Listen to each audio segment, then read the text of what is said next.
All right, guys, just now walking out into the garage. It's pretty early in the morning.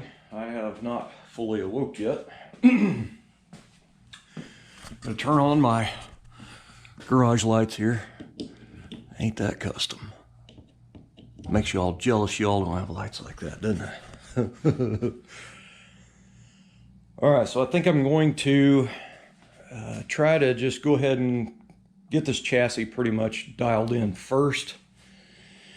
So that I need to finish sanding the rear end down, getting it all cleaned up. Also the control arms, I need to get the old bushings out, put new ones in, uppers and lowers. I need to degrease the spindles, clean them up pretty much with a wire wheel on the grinder. Cut brush, stainless, not a cut brush. What else? I need to do this front suspension stuff here, the steering stuff. That all needs to be cleaned up and painted as well. Anyway, I want to get the suspension back together and pretty much as a roller because I got new tires to put on the rims. And then once this thing is pretty much a roller, I think at that point I will jump on to, it may be either the motor or the trans or whatever, but I'll be able to mess with the body a little bit. You know, the body's out there on the cart, and I'd actually sanded down some of the paint on the driver's side quarter panel just to try to see how much paint was on it. So as I start doing that, I bought a gallon of aircraft stripper, so I'm going to actually chemical strip the body. I want to be able to move it back in here at the end of the night beside my hardtop, and that way, you know, in case it rains, it doesn't get that bare metal wet. And the chassis can get wet, so it can sit outside. I'm not too worried about it. So I have my fuel line capped with the little rubber cap there and on that end as well, and also have my brake line capped. And let's see, did I even cap the, yeah, I've got the brake hose capped down there. So it's pretty much sealed off from weather, you know what I mean? Anyway, let's get started. All right, this is quite the pain in the butt getting these out dry.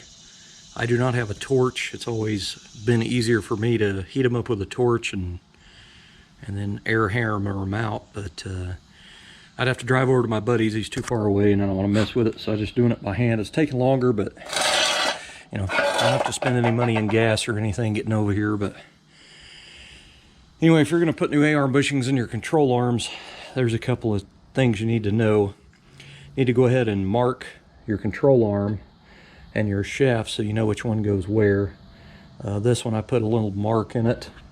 Just basically used a burr bit on a die grinder. Anyway, put a mark there and a mark there so I know these two go together. The other side I put just a dot and a dot. But anyway, so what I usually do is I will, what I first did was soak these in muriatic acid, and the idea behind that was to get all of the rust out from the bushing from the A-arm, you know, because you know these are rusty and things get seized and stuck. So I cleaned them all off and then I rinsed them off with water. Of course they flash rusted, but I don't really care right now. But anyway, I take my air hammer here, which is really noisy. I'm sure the neighbors really don't like that. Anyway, I start up here on this edge and I'll get it bound up in there, and then I'll just turn it this way to knock these out. Sometimes you got to sit there and work it and work it and work it. But anyway, it'll end up pretty much knocking them out of there when you get your shaft out. But this other one was a lot harder to get out, this one here. Now you could put, you know, some lubricant on there, WD-40, PB Blaster, something like that. But I didn't want to get these oily because I'm going to be painting them, so I was just trying to do everything dry. But anyway, this one was a lot harder to get out, but when that's up in there, it has, and you can see it on this one. See how that's stepped right here? Like this section right here is lower than that. So anyway, what I did was I got up in there on that low side and used that air hammer this way and pushed that way, and it kind of helped get it out, because you can't really get on the bottom underneath the edge of that because of this lower A-arm has this ridge on it. So anyway, if you just try to get them out on one side, they just get bound up in there sideways and they're even harder to get out, so you kind of got to work it. But anyway, it sucks, but at least I got both lowers out. And of course I've got them scratched up now from having them on the concrete, working that air hammer and standing on them. It still moves it all over the place. But So anyway, I'm gonna end up blasting these with my blaster, and then I'll go back with some 80 on my little electric DA, and I'll smooth these gouges out a little bit, and then I'll paint them. So anyway, it's gonna be a lot of work, and I don't have a press to do these, so that's gonna make it even worse. What I like to do, I used to have these things, but I ended up using the sheet or the metal for it. You need to, when you press your new bushings in, you need to have some kind of piece of steel bar or something cut to fit in here, and that way it keeps this from folding in. But what I have done, I actually done the set before this one, I like doing it a lot better. Since I have a welder sitting here, I'm going to weld a piece of strap across this piece, this piece, this piece, and this piece. So it'll just be a piece of strap across there, and I'll weld the sides, and then I'll get my new bushings beat in there, and then I'll go back with a cutoff wheel and I'll cut them welds and then knock that strap off there, and then I'll smooth it back up. So I mean, it seems like a lot of work, but you don't want this moving in. If you tried to press new bushings into these without any kind of support in between, it will fold these in together. So you do not want that to happen. Anyway, I used to have a piece, it was actually a piece of angle, and it fit. I cut it to where it fit in between there, and I'd stick it in there and kind of hammer it down in there. But you know, with it being an angled piece, it kind of put support on two sides. But I ended up using the angle iron on some project, I don't even remember. But anyway, so I'll just weld a strap on this one, but I will cut a piece of steel for the upper control arms when I do them. But right now I'm just trying to focus on the lowers. So lots of work to get these out. If you've got the extra money, it's always best to take these to a mechanic shop and drop them off. Let them do the work. Of course, they charge you out the nose for it, but I remember doing that back in the early 2000s. I took it to a guy and dropped them off, and I went back and got them. These were all bent up, so I made a big stink about it, and he didn't charge me for it, but I ended up having to go get two of the control arms and replace them from Parts Car. So anyway, so here I've got a barrel roll out here. This is an old used one. You do not want to take a lot of meat off of this, but you do want to smooth it out in case there's any burrs or anything in here. So I will take this barrel roll and go in here and kind of smooth this up a little bit. See how that wore out when it actually, you can see a little mar right there. I'm going to try to work that down, but anyway, it just basically gets them pretty smooth, because if you keep going with that, your bushing will just fall in there, and then you'll end up having to put a little tack weld here and there on it to hold the bushing in. So anyway, this is the A-arm bushings I'm using. All four, you need two per lower control arm. All four are in one box. This is O'Reilly's house brand, which is Master Pro. This is K304. I actually got them, they got me in a Moog and one of these Master Pros, and I took them both out of the package on the counter and compared these. The only thing I seen different was the color of the metal sleeve here. This is like a black oxide. The Moog was a little bit more grayish silver looking.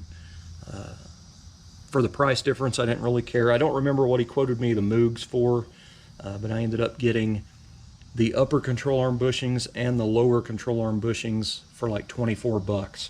So keep in mind, guys, when I quote you a price of this stuff, I have a mechanic's discount, and I may be off $1 or $2 because I don't remember everything exactly, but that's pretty close without finding the receipt. So anyway, I'm happy with those. So I'll get these cleaned up. I'm going to go ahead and press the bushings in. I'm going to weld that strap on there and then weld the bushings in, or knock the bushings in. All right, this is going to end up being the most expensive set of cross shafts I've ever bought. So my original lower control arms here, the cross shafts, they are severely worn. I mean, you can tell, look how offset that hole is right there. That's how wore out that is from the, you know, the bushing getting worn out and everything. But anyway, when I went to put the new bushings on here to test them out, and you need to do this yourself, there's a lot of slack in that bushing, and that's on the fatter end. This is the one that's worn really bad. Look at that. So Anyway, I've got these. I'm not mentioning the brand. I bought these back in 2012 or 13. This is a lower control arm tubular set that come with factory cross shafts and just rubber replacement bushings. They have a flat plate here normally with a round piece of tubing welded to it for your coil spring to hug. I ended up having an old set of bent up lower control arms from I think they're off of 56, and I cut the pocket out and I clocked it in there like factory would, and I welded it in there. So it probably lowered it about an inch, but it would have, you know, had the coil spring cradle like it needed to be. I ended up buying another set of control arms, the bigger ones from Speedway, for more, well actually I think they were about the same price back then. But anyway, I don't like these. They're too small a tubing, and there's just a lot out here with no support, which kind of worries me. And I'll show you another thing I encountered here. This is why I ended up buying a different set for the hard top. So these are the uppers. Now these are brand new control arm set. I used them for mock-up on the car when I was doing body work and stuff, so they got primer overspray on them and everything. Anyway, there is nothing out here. This is all open, and it has a stock replacement cross shaft in it. You know, their cross shafts, uppers and lowers, were new in it. But the support plate that goes across here, this is your cone-shaped rubber bushing. So when that control arm comes down, it's going to get on the side edge of this, and it's just going to knock this out. You know, if you've ever messed with these bushings, they fall out fairly easy. The other thing is, it's touching right here. So even if I shim this out, you know, like for when it gets its front end alignment, and even if it gets shimmed out, it's still almost hitting. So the other thing about these that I do not like, and that's why I'm going to end up cutting them up for the cross shafts, is see how they're bent inward? Like at the top of that bushing where it meets the cross shaft is almost touching up there, and this down here is really wide. It's the same way on this side. So when the bolts were tightened on the control arm bushing washers, it just bent those bars in because there's no support up here for it. So to me, these are going to flex too much, and it needs a plate welded in here wider for that rubber bump stop. And I would have had to go in here and clearance this or beat the crap out of the frame up there. That did that on the hardtops chassis as well, and that's why I didn't use them. So I'm going to end up cutting these apart for the cross shafts, which I already did for the lowers. So anyway, I cut the deals off to get the cross shafts out because they're brand new.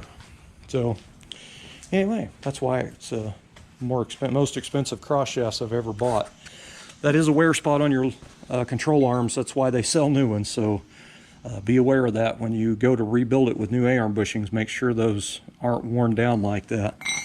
If not, you're going to have a lot of slop in your front end. All right, guys. Well, I got one of the tubular control arms blasted to bare metal. These are really nice. They're not even pitted up, and beautiful original parts.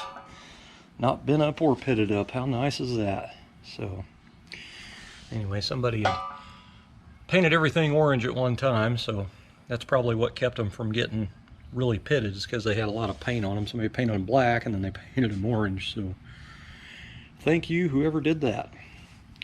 Anyway, here's the shaft out of them aftermarket tubular control arms. It's a really nice piece. The bushings fit tighter on them, so I'm going to run them. Anyway, so it'll be original lower control arms, new cross shafts, new bushings, new ball joints. How cool is that? And then I got to looking at this. Seems like I was remembering this. These uppers have offset. It's like gives you, I think it's like an extra 2 degrees or something. I'm going off memory, I don't remember, but anyway, these give you a little bit more caster, I think it is. So, or camber, hell, I don't know. I'd have to go back and look. That's been many moons ago, man. But I think I'm going to go ahead and chop these out and use those. I'm just not happy with that thin control arm. You know, they just need too much They would need a plate welded in here, and I really don't like how crooked those are. These are going to wear those bushings on one side, you know. And I got to looking a while ago, and these aren't even, I didn't even see them for sale anymore, so that's, you know, might be a reason for that. I don't know. I feel more comfortable with the original stuff, but, you know, I would have used my original cross shafts, but they're just so worn out with these. You put these new bushings on here, man, and they just, it's like hot dog down a hallway, as a friend of mine, Joe, used to say. I mean, that thing is wore out, man.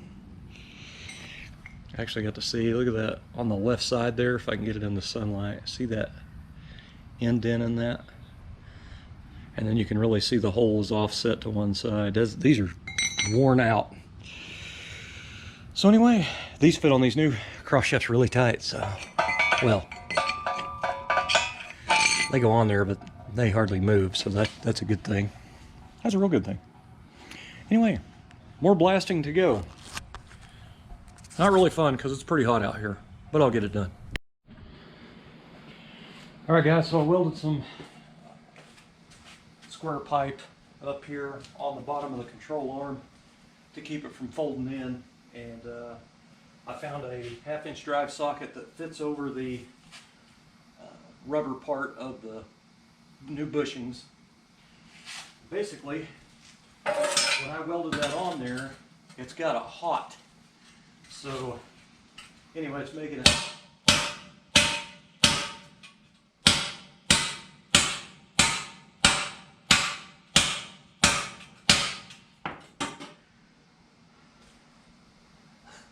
I was gonna say it's easier to get it in there, but by the time I went and got the camera battery and come out here and put it in the GoPro and start it up again, it's already cold enough for me to hold on to it. So.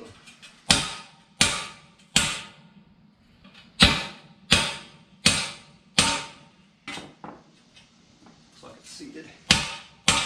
All right, so that is new control arm bushings and the control arm. So my little tack welds I put in here, I'll go back with a cutoff wheel and I'll cut down in there, and then I'll go back with a scotch it on a roll lock disc and smooth that off real nice. So it didn't fold in on me, and it went in there pretty happy with it. So one down, one more to go. It's a lot of work.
Two-inch 36 roll lock, that's all I have.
switched to a 2-inch Scotch-It disc, just basically scrap spray. This really smooths metal out really nice.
Well, my little blast box is working out pretty nice, man. It's capturing most of it, you know, and then I can just dump it right back into the bin there. But I'm being real cautious with that air compressor, so I'm just blasting. Once that compressor kicks on, I only let it run about, I don't know, 3 or 4 more minutes, maybe 5 minutes, and then I quit and let it catch up. And now I'll let it cool off for about a half hour. I mean, it's going to take a long time to do this stuff, but you know, it's cheaper to wait than it is to blow that compressor up. So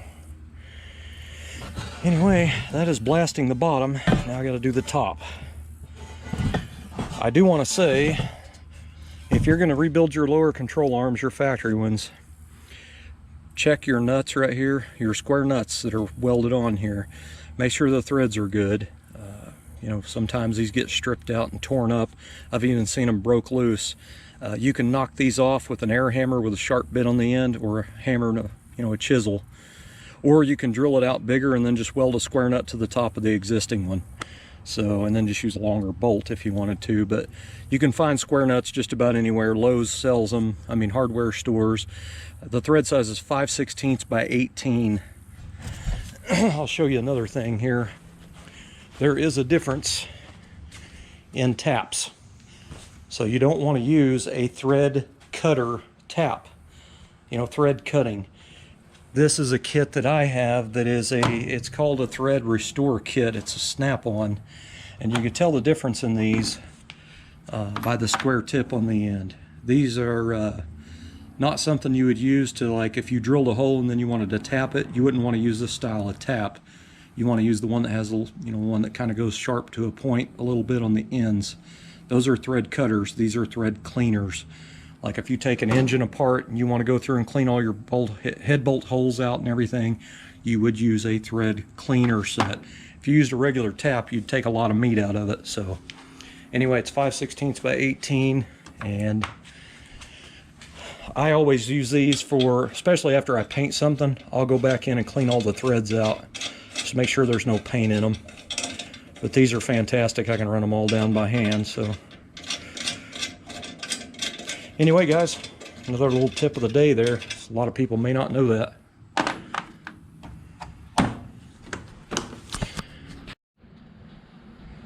All right, guys, it's about 5:30 p.m. on Sunday. I think it's the 29th, August 2021. Anyway, I've been blasting these parts and cleaning them all day long. So I'm blasting for about, I don't know, 5 to 7 minutes or so. And then I'm letting the compressor cool down about 30 minutes, 40 minutes in between, just so it doesn't get too hot. Anyway, I've got the other control arm blasted. These lower arms are in fantastic shape. So these are the new cross shafts that I cut out of the aftermarket tubular control arms. These are the offset ones. These are the uppers. And then this is the other lower. So I got the spindle knuckles blasted.